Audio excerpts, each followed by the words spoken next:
Hi, this is Ramesh BV. Real life story లాంటిది ఇది. మన జీవితాల్లో కూడా జరుగుతుంటది కానీ మనం అంత గమనించము, అంతగా పట్టించుకోము ఆ విషయాన్ని. దాన్ని ఒక కథ రూపంలో మీ ముందుకు తీసుకొస్తాను. అయితే ఒక ఊర్లో తండ్రి, కొడుకు, తల్లి ఉండేది. అయితే ఆ కొడుకు ఒక 5-6 ఏళ్ళ పిల్లగాడు.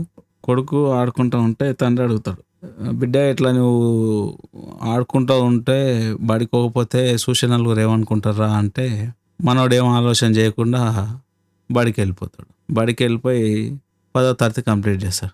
10 పాస్ అయినాక మళ్ళీ తండ్రి కొడుకుని అడుగుతాడు, అరే నువ్వు 10 పాస్ అయినావు, కాలేజ్ చేయకపోతే చూసే నలుగురు ఏమనుకుంటారా అని చెప్పి అడుగుతారు.